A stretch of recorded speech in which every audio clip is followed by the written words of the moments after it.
Ko ba daw pagkatapos namin matapos? Yan ang ating pag-uusapan ngayon mga idol, and mega love shout out kay Maharlika. Maraming salamat sa iyong suporta. At sa mga bago pa lamang po sa ating channel, huwag kalimutang i-subscribe and click our tiny notification bell so that you'll be updated every time we have a new upload videos. Disclaimer din mga idol, ang video ito ay para lamang po sa may bukas ang kaisipan at may malawak na pang-unawa. Kung wala po tayo nito, maaari na lamang pong mag-skip at mamili po ng mga videos na nararapat po para sa inyo.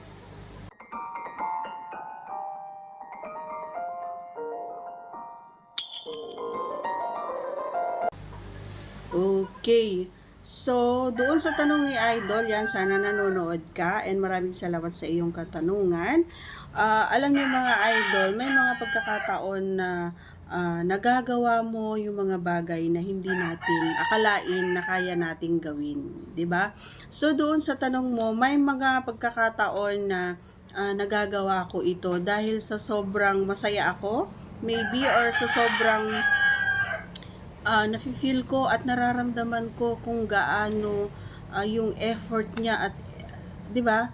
Yung nakita ko kung gaano siya kaganado or gaano niya isinapuso yung ginawa niya para sa akin, kung paano niya ako pinasaya, kung paano niya ginawa yung mga bagay na minsan ay imposible. Alam mo yon, kasi talagang matagal talaga akong alam mo yon, matagal umakyat kumbaga yung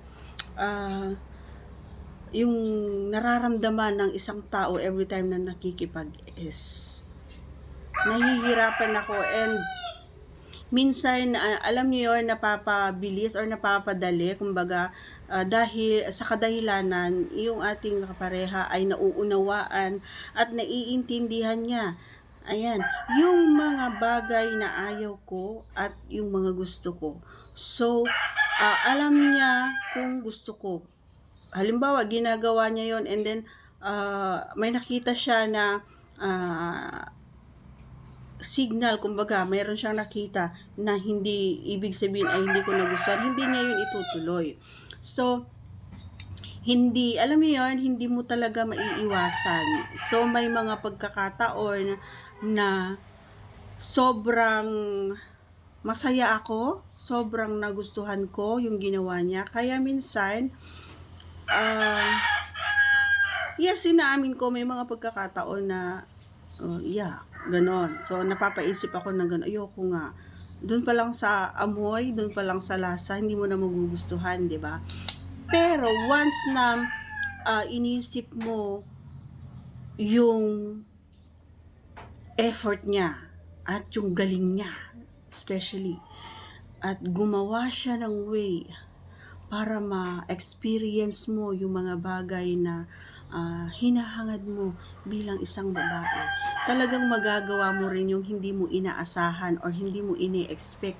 Ay, kaya ko pala ito gawin sa kanya, na pag-aakala ko hindi ko kaya kasi nga para namang hindi, 'di ba, hindi ka nais-nais kumbaga, pero dahil sa kadahilan ng na-appreciate mo yung ginawa niya at na-enjoy mo talaga, nasarapan ka or nasiyahan ka kumbaga dun sa outcome ng ginawa niya, at bababa talaga ako mga idol para kumain or isubo ulit. Kasi nga, alam niyo ba, sa mga hindi nakakaalam, sa mga nanonood ng Girls sa Akin ito, isa rin ito na way ko na masasabi talaga ng partner ko na ang sarap. Yung naririnig ko dun sa bunganga niya mismo na ang sarap, ang galing. Alam mo yon, minsan sinasabihan niya pa ako na tagalan mo, sige pa, ganon. Yung mga ganong word, naririnig ko yun sa kanya every time na pagkatapos namin, and bumababa talaga ako. Alam nyo, imbis na napagod siya or imbis na iisipin niya na ayaw niya na pumangalawa, kapag ramdam niya na gusto ko pa, yun yung ginagawa ko ding sikreto mga mare ko. Yung halimbawa na natapos na siya and ikaw hindi, 'di ba, imbierna ka, Maricoy. So ang ginagawa ko, bumababa ako.